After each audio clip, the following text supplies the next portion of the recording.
आमच्या घराच्या बाहेरचं गवत कापण्याचं काम चालू आहे। मशीनच्या साहाय्याने हे गवत कापण्याचं काम चाललंय।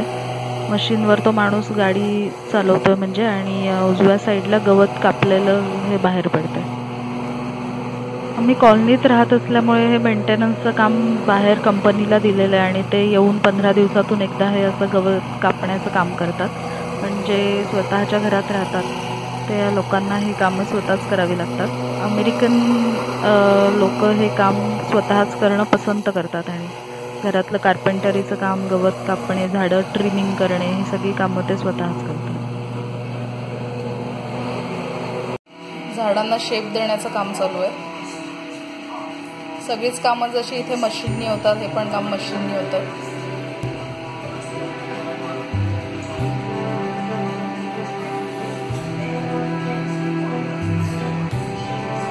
कटर आहे त्याच्या हातामध्ये।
कॉलनीनी नेटिव्ह फील्ड्स नावाच्या एका लँडस्केप कंपनीला हे कॉन्ट्रॅक्ट दिलेलं आहे, आउटसोर्स केलेलं आहे म्हणजे थोडक्यात।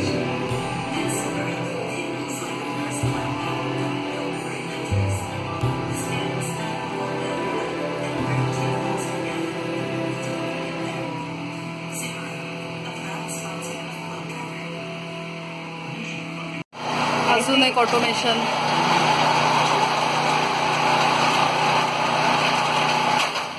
आमच्या कॉलनीमध्ये आता सध्या काम चालू आहे छप्पर बदलण्याचं, छप्पर दुरुस्तीचं। तर त्याकरता हे लाकडाच्या शीट्स वर पाठवतात शिडीने।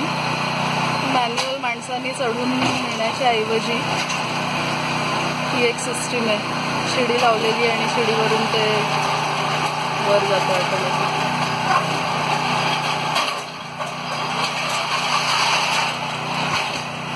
आता अजून एक शीट तो लावेल।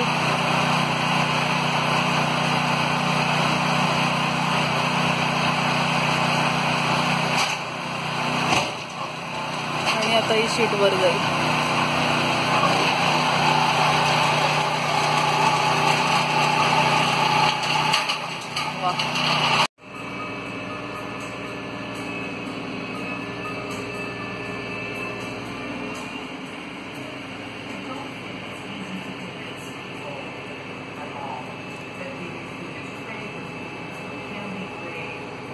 घरावरच्या कौलांचं काम चालू आहे सध्या आमच्या इथे, आणि त्याच्याकरता वेगवेगळ्या मशीन्स येत आहेत। तर हे एक आहे रोबोटिक हँड। पूर्ण त्यांनी जागा सेन्स केली, कुठे जागा आहे। पूर्ण 360 अंशाच्या कोनामध्ये ते पहिल्यांदा फिरलं आणि त्याने ही जागा बघितली की इथे जागा आहे हे ठेवण्याकरता। परत वर घेतोय आता।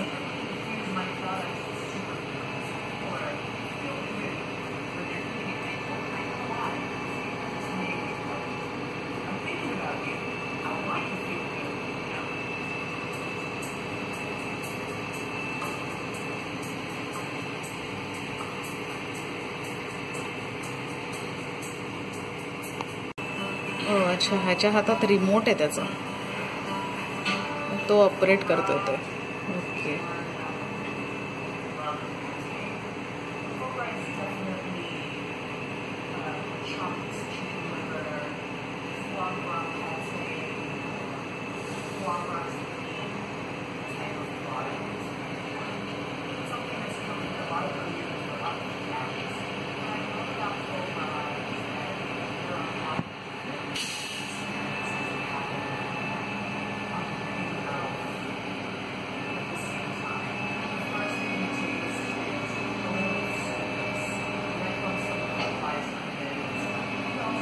म्हणजे एवढं वजन उचलायचं काम माणसाऐवजी यंत्राने केलं थोडक्यात.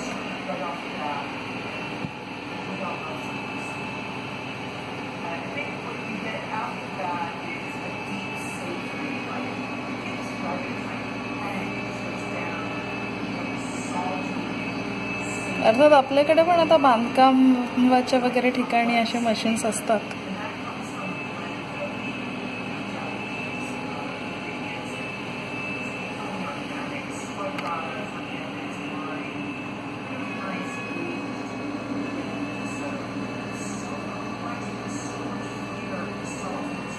मेकॅनिकल हँड किंवा रोबोटिक हँड यालाच म्हणतात.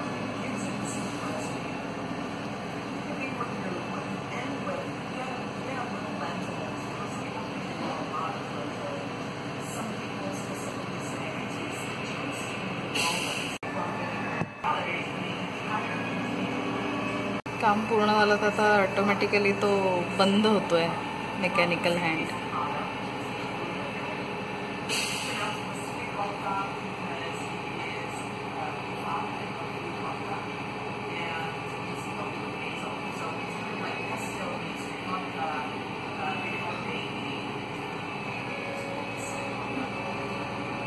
त्याच्याच हातात कंट्रोल आहे. परत अँगल वगैरे देऊन बरोबर बंद करतोय तो.